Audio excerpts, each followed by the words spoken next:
Hello, आप सभी कैसे हैं। आप सभी का मेरे यूट्यूब चैनल BHU एकेडमी में स्वागत है। आज हम लोग रीजनिंग से संबंधित महत्वपूर्ण प्रश्नों को देखेंगे। ये सारे प्रश्न होने वाले आगामी एग्जामों के लिए बेहद ही महत्वपूर्ण होने वाले हैं। तो चलिए आइए एक एक करके शुरू करते हैं।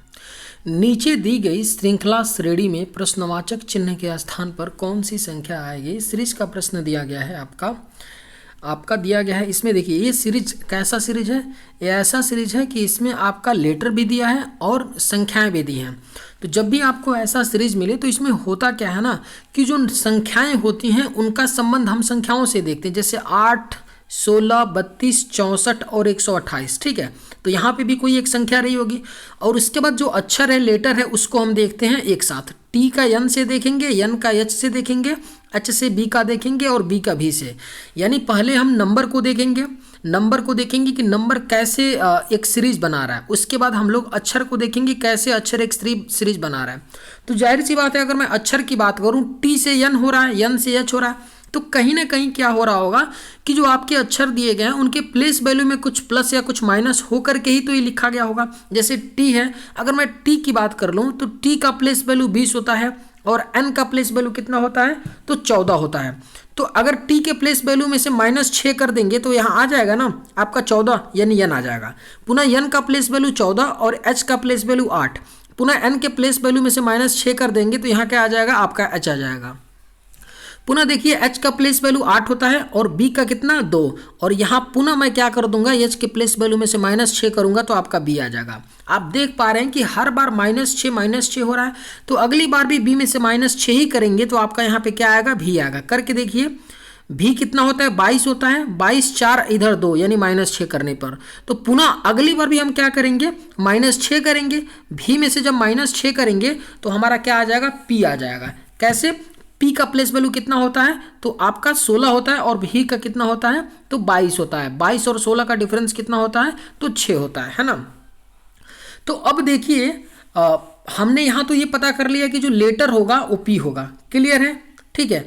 अब हम लोग क्या करते हैं, तो संख्याओं को देख लेते हैं। अगर हम ऑप्शन को देखते हैं तो ऑप्शन ए, बी और डी क्या है, पी से शुरू हो रहा है। तो सी तो नहीं होगा, हम इतना बोल सकते हैं। अब देखिए, अब हम लोग उसको देखते हैं, किसको, तो संख्या को देखते हैं। संख्या को यहाँ देखेंगे तो 8 से 16 हो रहा है। अगर 8 में 2 का मल्टीप्लाई कर देंगे तो 16, 16 से 32, पुनः 16 में 2 का मल्टीप्लाई कर देंगे तो 32, 32 से 64 हो रहा है। पुनः 32 में 2 का मल्टीप्लाई कर देंगे तो 64 आ जाएगा। और 64 से 128 हो रहा है, तो पुनः 2 का 64 में मल्टीप्लाई कर देंगे तो 128 आ जाएगा। यानी हर बार 2 का मल्टीप्लाई करने पर पहली संख्या में दूसरी संख्या बन रही है। तो 128 में भी यहाँ पे 2 का मल्टीप्लाई होगा, तो 128 का 2 का मल्टीप्लाई करेंगे तो कितना आ जाएगा, 256 आएगा। 128 दूना 256, यानी क्वेश्चन मार्क के स्थान पे क्या आएगा, P 256। और P 256 किस ऑप्शन में दिया गया है, तो ऑप्शन नंबर बी इसका करेक्ट आंसर हो जाएगा। उम्मीद करते हैं कि आप लोग समझ पाए होंगे। चलिए अगले प्रश्न पे चलते हैं। नीचे दिए गए विकल्पों में से संबंधित संख्या को चुनिए। दिया गया है, जिस तरह 4 27 से संबंधित है उसी तरह बताना है कि 25 क्वेश्चन मार्क के स्थान पे क्या आएगा। देखिए, जब भी ऐसा प्रश्न आता है ना, तो अप्रोच अपना क्या होता है करने का, जो रेशियो में 2 संख्याएं दी गई होती हैं। जैसे यहाँ पे रेशियो में 2 संख्याएं 4 और 27 है। हम ये देखते हैं कि 4 और जो रेशियो में 27 है, ये कैसे एक दूसरे से संबंधित हो सकते हैं, इनके बीच में क्या लॉजिक है। सेम लॉजिक, सेम संबंध को हम लोग 25 और क्वेश्चन मार्क में अपना लगा करके आंसर लाएंगे। ठीक है, अब देखिए 4 से 27 बन रहा है। ध्यान से समझिएगा। जब भी एक बात याद रखिएगा, जब भी आपको कोई संख्या दिखे और वो संख्या या तो कोई किसी संख्या का स्क्वायर हो या क्यूब हो, तो वहां पे आप जनरली दिमाग लगाइएगा। क्या दिमाग लगाइएगा कि यहाँ पे कहीं ना कहीं स्क्वायर दिया है, तो स्क्वायर से ही गेम बन रहा होगा। जैसे यहाँ 4 है तो मैं देखा कि यार 4 तो 2 का स्क्वायर है, और 27 को मैं देखा तो मैं बोला यार 27 भी तो यार 3 का स्क्वायर है ना। तो क्या हुआ होगा, यानी पहली संख्या क्या है, पहली संख्या का हम क्या कर लेते हैं, तो स्क्वायर रूट ले लेते हैं। अगर मैं पहली संख्या का स्क्वायर रूट ले लूं, यानी 4 का जब मैं स्क्वायर रूट लूंगा तो कितना आ जाएगा, 2 आ जाएगा। और 2 में 1 ऐड कर देता हूं तो 3 आ गया, और इसका क्यूब कर दूंगा तो 27 आ जाएगा। आएगा कि नहीं, आप लोग बोलेंगे सर बिल्कुल आएगा, है ना। 2 + 1 करेंगे तो कितना आ जाएगा, 3 और 3 का क्यूब 27, तो 27 आ जाएगा आपका। उसी तरह क्या होगा, यहाँ पे मैंने क्या किया, पहली संख्या का स्क्वायर रूट लिया, 4 का 2 आया, उसमें 1 ऐड किया, 3 हुआ, 3 का मैंने क्यू कर दिया। तो उसी तरह यहाँ पे हम क्या करेंगे, 25 का स्क्वायर रूट लेंगे तो कितना आ जाएगा, 5 आ जाएगा, और इसमें 1 ऐड कर देंगे तो कितना आ जाएगा, 6, और 6 का हम क्यूब कर देंगे तो कितना आ जाएगा, 216। यानी क्वेश्चन मार्क के स्थान पे आपका क्या आएगा, 216 आएगा, और 216 किस ऑप्शन में दिया गया है, तो ऑप्शन नंबर सी इसका करेक्ट आंसर हो जाएगा। उम्मीद करते हैं कि आप लोग समझ पाए होंगे। चलिए अगले प्रश्न पे चलते हैं। दिए गए विकल्पों में से विषम संख्या शब्द अक्षर को चुनिए। दिया गया है 4 आपके विकल्प दिए गए हैं, ए विकल्प, बी और सी और डी। इनके नीचे आपको दिया गया है अक्षर और लेटर का क्या दिया गया है, अक्षर और संख्याओं का पेयर दिया गया है। यहाँ पे 6 ई है, यहाँ पे ओ 15 है, यहाँ पे टी 20 है, यहाँ पे 25 वाई है। तो बताना है कि कौन सा जो है इन चारों में से विषम होगा।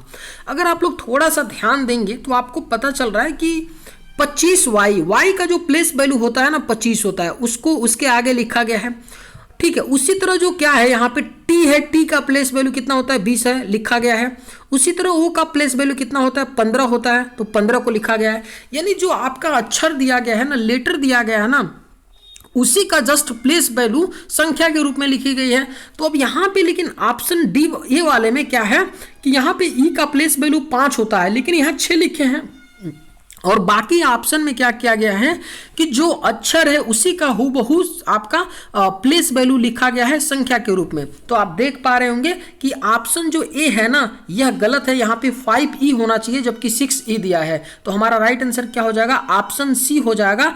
यानी कि ए वाला जो ऑप्शन आपका ए है वह क्या है, गलत है, यानी विषम है, इन चारों में से विषम है। आपका कौन सा, तो राइट आंसर क्या हो जाएगा, ऑप्शन नंबर सी हो जाएगा। उम्मीद करते हैं कि आप लोग समझ पाए होंगे। चलिए अगले प्रश्न पे चलते हैं।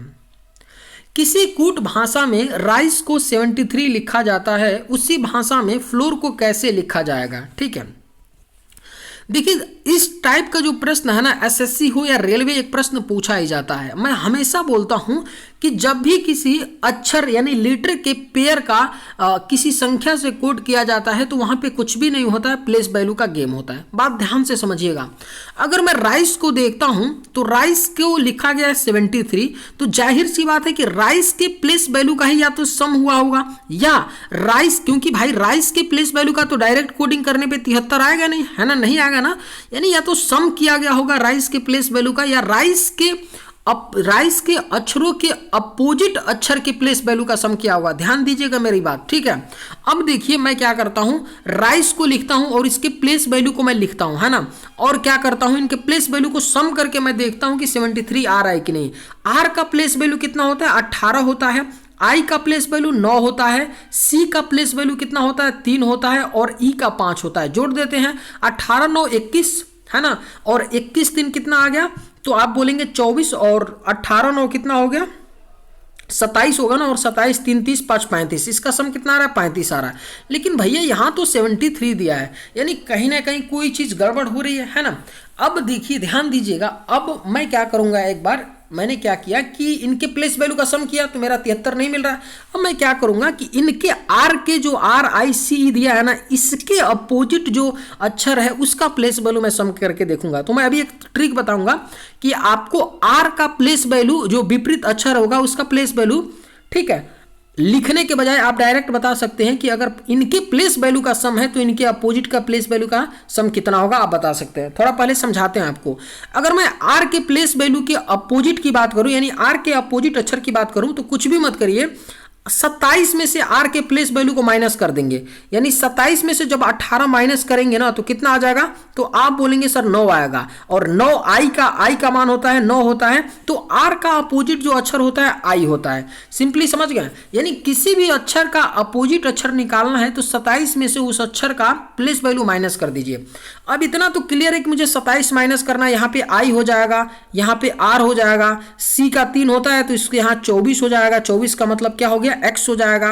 और यहाँ पे ई मतलब 5 होता है, यानी भी हो जाएगा, है ना, IRXB। अब इसके प्लेस वैल्यू का मैं सम करके देख लेता हूं, तो मैं डायरेक्ट करूंगा। देखिए आई का कितना होता है 9, आर का कितना होता है 18, 18 9 कितना हो गया 27, एक्स का कितना होता है तो 24 होता है। तो 27 दूना 54 और 54 3 57 हो गया। और 57 में हम कितना ऐड कर देंगे 22, 57 में कितना 22 ऐड कर लेते हैं, ठीक है। हम कहीं 7 2 9 आ गया और 5 2 7 आ गया, ज़्यादा आ रहा है, हम लोग कहीं मिस्टेक कर रहे हैं। आई 9, 18 2 20 27 और 27 24 कितना हो गया? अच्छा, यहाँ गलती मैंने किया ना, देखिए यहाँ जब सम करेंगे आई का 9, आर का 18, 18 9 कितना हो गया? 27, एक्स का 24 होता है, तो 27 और 24 कितना हो जाएगा? 51 होगा ना। और 51 में जब 22 को ऐड करेंगे, 51 में 22 को ऐड करेंगे तो अपना कितना आ जाएगा? तो 73 आ जाएगा। तो आप देखें, क्या देखें कि यहाँ पे हुआ है क्या कि जो राइस है ना, राइस के अक्षरों के विपरीत अक्षर के प्लेस वैल्यू का सम किया गया है। अब सपोज करिए, ध्यान से मेरी बात समझिएगा, सपोज करिए मैं इस सब को मिटाता हूँ। सपोज करिए आपने क्या किया कि राइस के प्लेस वैल्यू का सम किया, क्योंकि मैं हमेशा बोलता हूँ भाई कि वही आपको करना है और कुछ भी नहीं करना है। तो आपने सम कितना पाया था? 35 पाया था, लेकिन यहाँ 35 आ नहीं रहा था। तो आपको अब निकालना है कि इनका जो अक्षर है ना, राइस के जो अक्षर लेटर दिए गए हैं, इनके विपरीत अक्षर के प्लेस वैल्यू का सम क्या होगा। तो आप कुछ भी मत करिए, इसमें अक्षर गिनिए कितना है? 1 2 3 4, 4 है ना, 4 को 27 से मल्टीप्लाई करिए, है ना। 4 को 27 से मल्टीप्लाई करेंगे तो कितना आ जाएगा? 4 7 28, 4 दूना 8 और 2 10, 108 आ गया। और 108 में से जो आपने 35 क्या किया है, जो प्लेस वैल्यू का सम किया है उसको माइनस कर दीजिए। तो यहाँ कितना आ जाएगा? 3 आ जाएगा। यहाँ पे कितना आ जाएगा? तो आपका 8, यहाँ पे कितना? 7 आ गया, यानी आपको 73 मिल गया ना। तो कुछ भी नहीं करना है इस तरह के केस में। आपको जब भी अक्षर के विपरीत अक्षर का प्लेस वैल्यू निकालना हो तो पहले आप प्लेस वैल्यू निकाल लीजिए, उसके बाद क्या करिए, अक्षर गिनिए कितना है, उसमें 27 का मल्टीप्लाई करिए, उसको प्लेस वैल्यू में से माइनस कर देंगे तो आपको अपोजिट लेटर्स का प्लेस वैल्यू का सम आपको पता चल जाएगा। ठीक है, तो सेम हम लोग फ्लोर में कर लेते हैं। यहाँ पे राइस में क्या हुआ है कि राइस के अक्षरों के विपरीत अक्षर के प्लेस वैल्यू का सम हुआ है, तो फ्लोर में भी यही हुआ होगा ना। तो मैं पहले फ्लोर के प्लेस वैल्यू का सम करता हूँ। अब देखिए, एग्जाम में लिख के नहीं करना है, मैं समझाने के लिए आपको लिख करके बता रहा हूँ। आपको डायरेक्ट सम करना है। कैसे करेंगे देखिए, एफ का 6 होता है ना, एल का 12, 12 6 18 हो गया, ठीक है। और ओ का 15, 18 15 33 हो गया। और यू का 21, 33 21 कितना आ गया? तो आप लोग बोलेंगे 54 आ गया। और 54 और आर का 18 हो गया, तो 54 और 18 कितना हो गया? तो 72 आ गया। कितना? 72 आ गया। अब देखिए इसमें कितने अक्षर हैं? 1 2 3 4 5 है, 5 है, तो 5 × 27 यहां भी कर लेंगे। 5 × 27 करेंगे तो कितना आ जाएगा? आप बोलेंगे 35, 7 5 2 10 3 13, 135 आ गया। इसको 72 में से माइनस कर लेते हैं, तो 5 में से 2 गया, 3 आ गया, 13 में से 7 गया, 6 आ गया। यानी इसके फ्लोर के अक्षरों के विपरीत अक्षर का प्लेस वैल्यू का सम कितना हो जाएगा? 63 हो जाएगा। और 63 किस ऑप्शन में दिया गया है? तो ऑप्शन नंबर सी इसका राइट आंसर हो जाएगा। उम्मीद करते हैं कि आप लोग समझ पाए होंगे। चलिए अगले प्रश्न पे चलते हैं। नीचे दिए गए प्रश्न आकृति में लुप्त संख्या ज्ञात कीजिए। क्या दिया गया है? 21 है, 7 है, 6 है पहले आकृति में, दूसरे में है 12 3 8 और तीसरे में 7 2 क्वेश्चन मार्क। तो हमें बताना है कि क्वेश्चन मार्क के स्थान पे कौन सी संख्या आएगी, है ना। देखिए, जब भी आपको ऐसा प्रश्न मिलता है तो सिंपली हम करते क्या है, हम ये देखते हैं कि जो पहली आकृति दिया है उसमें जो संख्याएं हैं 7 6 21 कैसे संबंधित है। दूसरी जो आकृति है 3 8 12, सेम उसी प्रकार से ये भी संख्याएं संबंधित होंगी। तो जिस प्रकार से 7 6 21 3 8 12 संबंधित होंगी, उसी प्रकार से हम तीसरी आकृति के संख्याओं 7 2 और क्वेश्चन मार्क में लगा के हम अपना आंसर लाएंगे।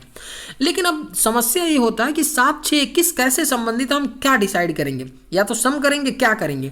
तो इतना बात ध्यान दीजिएगा, जो भी बड़ी संख्या होती है, जैसे पहला आकृति है, पहले आकृति में जो सबसे बड़ी संख्या 21 है, दूसरी आकृति में जो सबसे बड़ी संख्या है 12 है। तो जो बड़ा संख्या होता है ना, जो बड़ा संख्या होता है उसको हम छोटी संख्या से लाने का प्रयास करते हैं, यही होता है और कुछ भी नहीं। इस बात को आप लोग याद रखिएगा, ठीक है।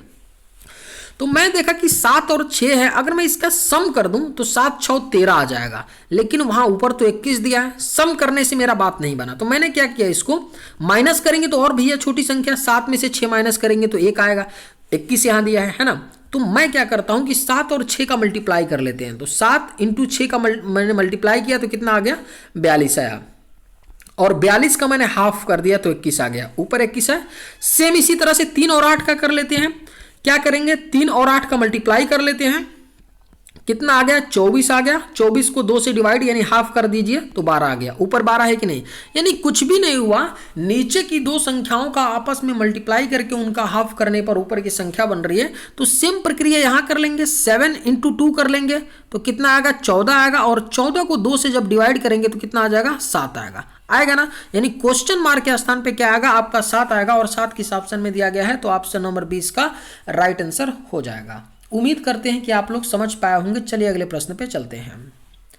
लड़कियों की एक पंक्ति में महुआ एक सिरे से 7वें स्थान पर है और दूसरी सिरे से 11वें स्थान पर है, तो उस पंक्ति में लड़कियों की कुल संख्या कितनी है। बिल्कुल एक फिक्स टाइप का प्रश्न होता है और इसको करने का एक सिंपल सा तरीका होता है। जब भी आपको इस प्रकार का क्वेश्चन पूछे, क्वेश्चन का थोड़ा पैटर्न देख लीजिए क्या बोल रहा है। बोल रहा है ना कि लड़कियों की एक पंक्ति में महुआ एक लड़की है जिसका सिरे से यानी इनिशियल से जो स्थान है 7वें स्थान पर है और दूसरे सिरे से जो उसका स्थान है यानी मान लीजिए कि नीचे से उसका स्थान 11वां है, तो उस पंक्ति में लड़कियों की कुल संख्या बतानी है। तो टोटल नंबर ऑफ गर्ल बराबर सिंपल होता है क्या कि 7 को ऐड करिए और 11 को ऐड करिए और -1 करिए। 11 7 कितना आ गया, 18 आ गया। -1 कर दीजिए तो कितना आ गया, 17।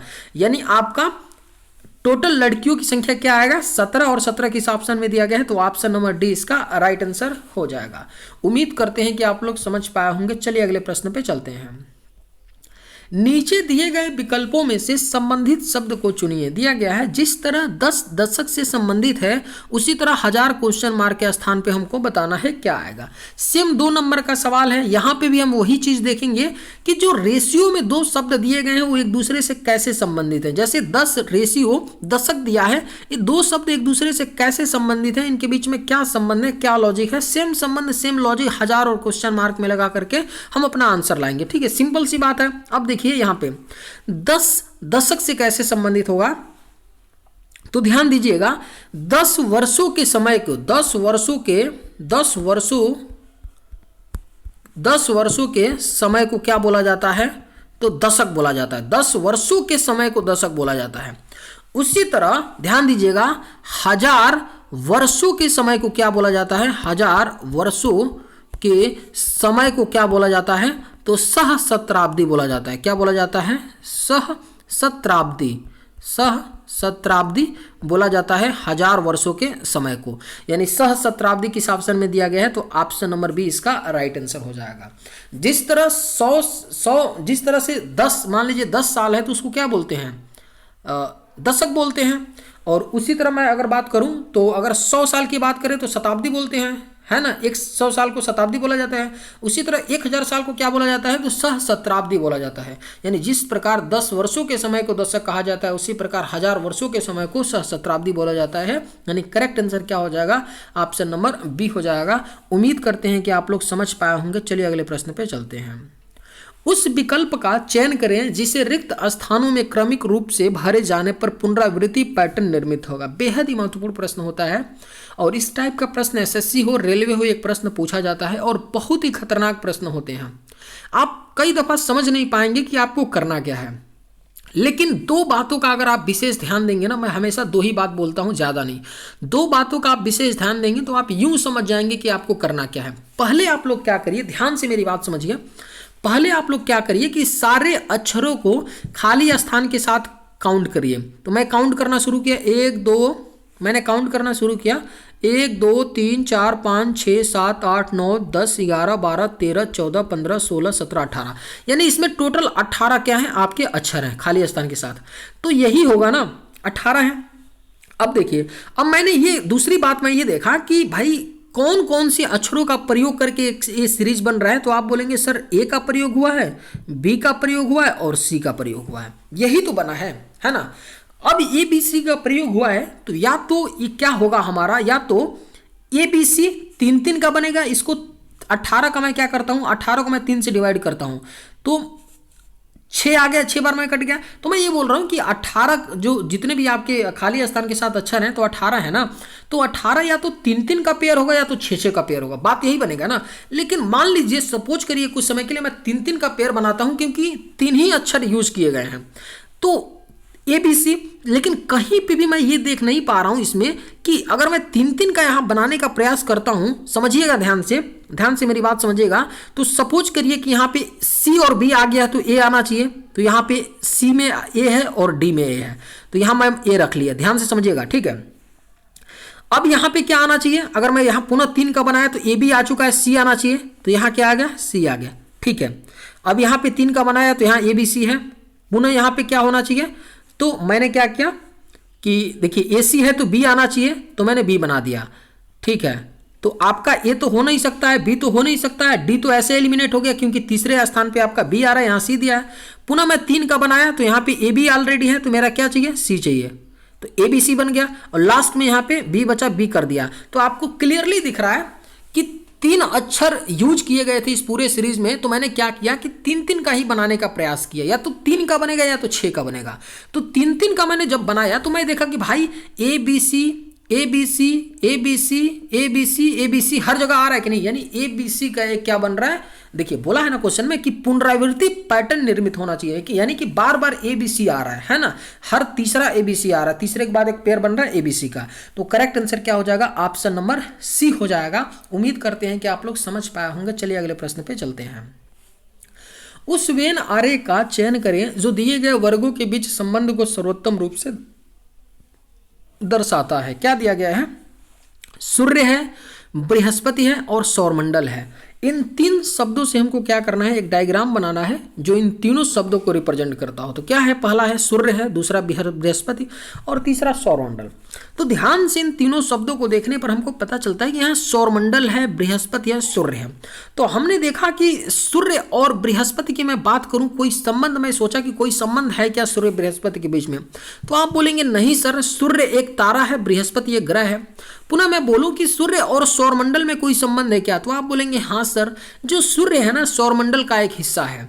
पुनः मैं बोलूं कि बृहस्पति और सौरमंडल में कोई संबंध है क्या, तो आप लोग बोलेंगे हाँ सर, सौरमंडल का ही एक बृहस्पति हिस्सा है। तो कुछ हमारा इस तरह से डायग्राम बनेगा। ये तो आपका क्या हो गया, सोलर सिस्टम, एस का मतलब सोलर सिस्टम, और इसके अंदर आपका एक क्या हो गया, सन हो गया, SU से सन हो गया, और दूसरा क्या हो गया, जुपिटर यानी बृहस्पति हो गया, जैसे जुपिटर बृहस्पति। अब देखिए कुछ हमारा इस तरह का डायग्राम बनेगा, ठीक है। अब देखिए सूर्य और बृहस्पति के लिए अलग अलग मैंने क्यों डायग्राम बनाया, क्योंकि ये दोनों अलग चीजें हैं। सूर्य तारा है और जुपिटर यानी बृहस्पति क्या है, एक ग्रह है, और ये दोनों क्या है, सौरमंडल के क्या है, तो हिस्से हैं। तो इसलिए इन दोनों को सौरमंडल के मैं अंदर रखा हूं। तो कुछ इस तरह से हमारा डायग्राम बनेगा, और इस तरह का डायग्राम किस ऑप्शन में दिया गया है, तो ऑप्शन नंबर ए इसका करेक्ट आंसर है, ऑप्शन नंबर ए में दिया गया है। उम्मीद करते हैं कि आप लोग समझ पाए होंगे। चलिए अगले प्रश्न पे चलते हैं। निम्नलिखित समीकरण को संतुष्ट करने के लिए किन 2 चिन्हों को आपस में बदलना होगा। देखिए सवाल तो बहुत इजी है। आप लोग सोच रहे होंगे सर इतना इजी सवाल क्यों रखे हैं। देखिए एसएससी इस तरह का सवाल पूछती है, और इसको मैं इजी नहीं मानता हूं, इसको मैं टफ मानता हूं। मैं उस सवाल को टफ मानता हूं, हर सवाल को टफ मानता हूं जो भी सवाल आपका 1 मिनट से रीजनिंग में ज़्यादा समय लेता है। अब यहाँ प्रॉब्लम ये है ना, आप यही करिएगा ना, हर लोग यही करते हैं कि इसको सिंपली भाई कहा है कि किस ऑप्शन के साइन को बदलने पर, इंटरचेंज करने पर ये समीकरण संतुष्ट होगा। तो आप सिंपली ऑप्शन से चेक कर लेंगे। ऑप्शन ए चेक किए, अगर हुआ सही, सेटिस्फाई किया तो ठीक है, नहीं तो बी चेक किए, नहीं तो सी चेक किए, नहीं तो डी चेक किए, है ना। यही तो कीजिएगा, हर कोई यही बताएगा। लेकिन और यही करने का एक तरीका है, लेकिन थोड़ा सा हम लोग अपना कॉमन सेंस लगाने का प्रयास करते हैं। मैं ये बोलता हूं जब भी आपको ऐसा प्रश्न मिले तो मेरा मानना है कि आप लोग ऑप्शन से तो जाइए, लेकिन रेंडमली ऑप्शन पकड़िए। मेरे कहने का मतलब ये है कि ऐसा नहीं है कि पहले आप ऑप्शन ए चेक किए तो उसके बाद बी चेक करिए, उसके बाद सी, ऐसे मैं नहीं बोलता हूं। मैं ये बोलता हूं कि सपोज करिए कि आपने डी को पकड़ा, डी चेक किया, नहीं हुआ तो ए चेक करिए, नहीं हुआ तो बी चेक करिए। यानी रेंडमली चेक करेंगे तो प्रोबेबिलिटी ज्यादा बनती है कि आप कम से कम समय में उस सवाल को हल कर सकें, ठीक है।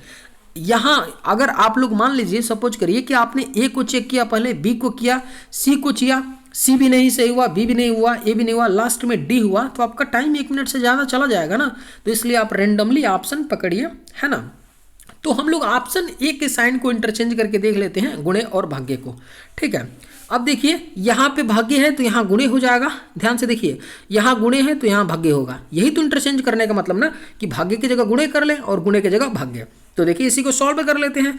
36 हो गया, यहाँ प्लस हो गया, 6 हो गया इंटू हो गया 3 माइनस ये 20 डिवीजन कितना हो गया आपका 20 डिवीजन में आपका 5 आ गया कितना, तो डिवीजन में ये 5 आ गया बराबर 50। ठीक है, तो अब देखिए 5 से इसको काटेंगे तो 4 आ जाएगा। अब देखिए यहाँ पे 36 प्लस 6 3 18 हो गया माइनस 4 बराबर कितना 50। ठीक है, ऐड कर लेते हैं 36 और 18 कितना हो गया, तो 54 हो गया।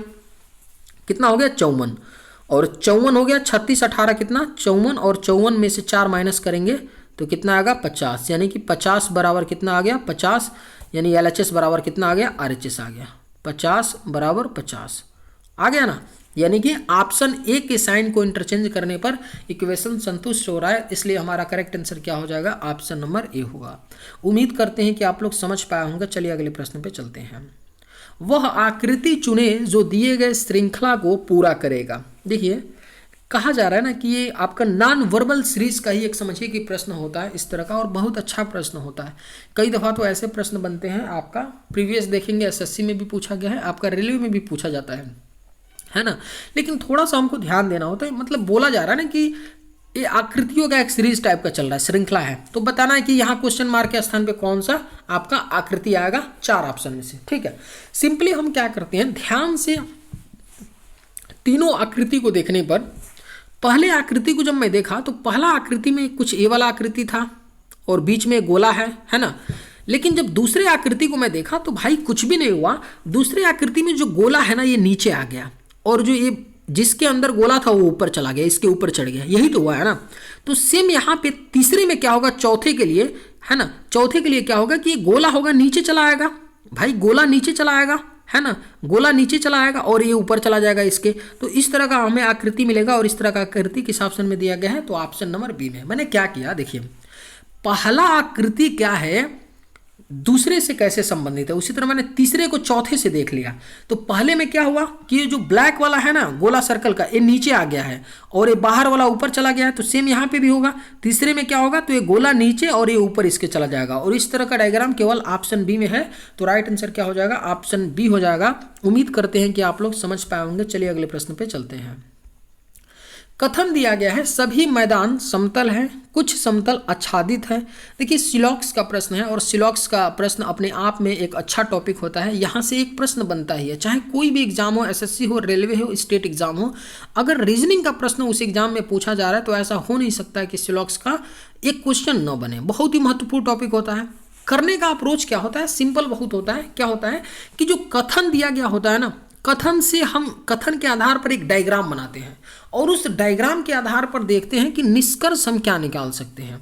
ठीक है, उस डायग्राम के आधार पे तो डायग्राम हम कथन से बनाएंगे। तो चलिए बनाते हैं सिंपली। पहला कथन बोला गया है कि सभी मैदान क्या है, समतल है। जितने भी मैदान क्या है, मैदान मतलब M से मैं मैदान कर रहा हूँ। ठीक है, फील्ड ऐसे कर सकते हैं, आपसे भी कोई बात नहीं है। M से मैदान करता हूँ। देखिए इसको पूरा नहीं लिखना है डियर, पूरा लिखेंगे तो जिंदगी झंड हो जाएगी, फिर सिलेक्शन नहीं होगा, है ना। शॉर्ट में चीज़ों को लिखेंगे, टाइम बचेगा। M को ज़्यादा टाइम लगेगा लिखने में या मैदान को, तो आप M लिखिए, कम टाइम लगेगा। उसके बाद बोला कि सभी मैदान क्या है, समतल हैं। तो जितने भी मैदान क्या है, समतल है। समतल को मैं क्या लिखता हूँ, S से क्या है, समतल है। ठीक है, अब बोला है कि कुछ समतल दूसरे में कि आच्छादित हैं। जो कुछ समतल हैं ये क्या है, आच्छादित हैं। आच्छादित को मैं क्या करता हूँ, ए से लिख देता हूँ। कुछ समतल क्या है, आच्छादित, है ना, क्या है, आच्छादित हैं।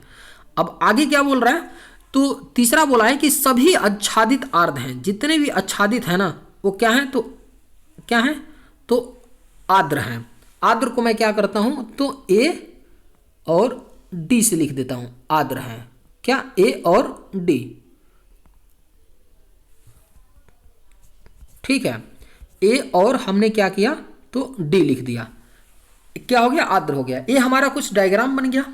अब इसी डायग्राम के आधार पर निष्कर्ष देखेंगे। जो 3 दिए गए हैं इनमें से कौन सा डायग्राम के बेसिस पे हम बोल सकते हैं कि ट्रू है।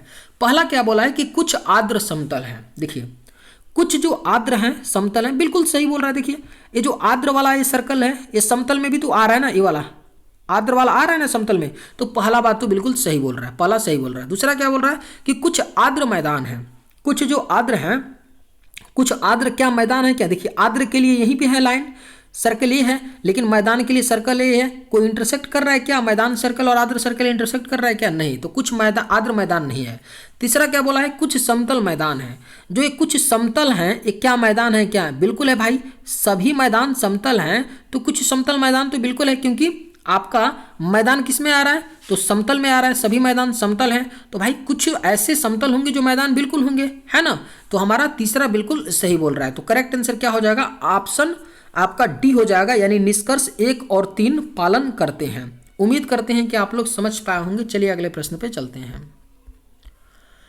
रोहन की घड़ी में प्रदर्शित समय के अनुसार अभी 6:30 बजे हैं और घड़ी की सुइयां दक्षिण दिशा की ओर इंगित कर रही हैं। तो ठीक 24 घंटे बाद मिनट की सुई दी गई दिशाओं से किस दिशा की ओर इंगित करेंगे? देखिए, क्लॉक से क्वेश्चन पूछा गया है। लैंग्वेज बहुत बड़ा है, लेकिन सिंपल सा बहुत प्रश्न है। सिंपल इसलिए, देखिए बोल रहे हैं ना कि रोहन एक लड़का है, उसकी घड़ी में प्रदर्शित समय के अनुसार अभी 6:30 बजे हैं। मतलब कोई घड़ी पहना है रोहन, उसमें 6:30 बजे हैं। 6:30 बजने का मतलब क्या हुआ? ये 12 हो गया, ये 9 हो गया, ये 6 हो गया, और माफ़ी चाहते हैं, ये 12 हो गया, ये 3 हो गया, ये 6 हो गया, ये 9 हो गया। 6:30 बजने का मतलब क्या हुआ कि भाई घंटे वाली सुई तो यहाँ, मिनट वाली सुई तो यहाँ होगी, है ना, और यहाँ 7 रहा होगा, यहाँ 8 रहा होगा, ठीक है। लेकिन क्या होगा, जो घंटे वाली सुई होगी वो किधर होगी? तो यहाँ पे होगी। 6:30 का मतलब थोड़ा सा आगे 7 और 6 के बीच में घंटे वाली सुई होगी, और मिनट वाली जो सुई होगी बिल्कुल किस पे होगी? तो आपका 6 पर होगी, है ना। तो अब हमसे आगे बोल रहा है कि और घड़ी की सुइयां दक्षिण दिशा की ओर इंगित करती हैं। यानी जो ये मिनट की सुई है ना, दक्षिण दिशा की ओर इंगित करता है ना। सिंपली आपको पता होगा, इसमें ऊपर नॉर्थ होता है, नीचे साउथ दक्षिण, और इधर ईस्ट होता है, और इधर क्या होता है? वेस्ट। यानी नीचे, नीचे का मतलब दक्षिण। यही बोला है कि नीचे की जो सुइयां हैं दक्षिण दिशा की ओर इंगित करती हैं। तो हमसे पूछ क्या रहा है कि तो ठीक 24 घंटे बाद मिनट की सुई किस दिशा में इंगित करेगी? मिनट की सुई 24 घंटे बाद। तो अभी देखिए, जो फिलहाल में जो मिनट की सुई है दक्षिण दिशा में कर रही है। तो अगर मैं 24 घंटे बाद की बात करूं, 24 घंटे अगर मैं बाद की बात करूं, ठीक है, तो होगा क्या कि जो घंटे वाली सुई है एक राउंड लगा के पुनः आ जाएगी 24 घंटे में, आएगी नहीं? यही पुनः देखिए, जब एक राउंड लगा देगी घंटे वाली सुई, तो यहाँ 24 घंटा पूरा हो गया, 12 घंटा पूरा हो गया ना, होगा। पुनः एक राउंड और लगा दी तो कितना हो गया? 12 24 घंटा हो गया। लेकिन जब पुनः दूसरी राउंड लगाएगी तो 24 घंटा हो जाएगा, लेकिन पुनः इसी स्थिति में दोनों सुइयां आएंगी। तो हमसे मिनट का पूछा है कि किस दिशा में इंगित करेगा, तो सेम पुनः भी दक्षिण ही दिशा में इंगित करेगा। यानी हमारा करेक्ट आंसर क्या हो जाएगा? ऑप्शन नंबर डी इसका राइट आंसर हो जाएगा। उम्मीद करते हैं कि आप लोग समझ पाए होंगे। चलिए अगले प्रश्न पे चलते हैं। एक ही पासे की 2 स्थितियां दिखाई गई हैं। ए अक्षर वाले फलक के विपरीत फलक पर कौन सा अक्षर या अंक होगा? डाइस का प्रश्न है। बिल्कुल सिंपल से प्रश्न डाइस के होते हैं और एक आध प्रश्न पूछे ही जाते हैं। आप सभी को पता है कि अगर आपको 2 डाइस दे दिया जाए तो दोनों डाइस की सहायता से आप पता कर सकते हैं कि किस फलक के विपरीत पर कौन सी संख्या है। पता कर सकते हैं। सिंपल सा कैसे किया जाता है, हम दोनों डाइस में ये देखते हैं। जैसे हमको ए अक्षर के विपरीत फलक पे पूछा कि कौन सा अक्षर या अंक होगा, तो हमको ए के विपरीत बताना है। तो हम ये देखते हैं कि दोनों डाइस में कौन सी संख्या कॉमन है। तो इस डाइस में 3 कॉमन है, यहाँ भी 3 है, यहाँ भी 3 है। तो इसमें पहले डाइस में 3 से क्लॉकवाइज चलिए और दूसरे डाइस में भी 3 से क्लॉकवाइज चलिए। तो जब मैं पहले डाइस में 3 से क्लॉकवाइज चला तो 2 पे गया, और इसमें दूसरे डाइस में सी पे गया, तो 2 का विपरीत सी हो गया।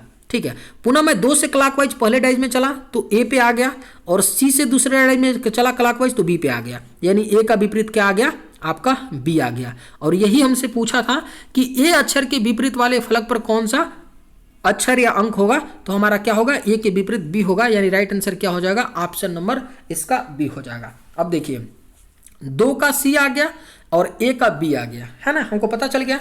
अब हमसे पूछा क्या था? ए का ही पूछा था, तो ए के विपरीत क्या आ गया है? हमारा बी आ गया है। यानी राइट आंसर ऑप्शन बी हो जाएगा। उम्मीद करते हैं कि आप लोग समझ पाए होंगे। चलिए अगले प्रश्न पे चलते हैं। निम्नलिखित विकल्पों में से असंगत संख्या का चयन कीजिए। हमें 4 विकल्प दिए गए हैं, हमें बताना है कि इसमें से असंगत कौन है।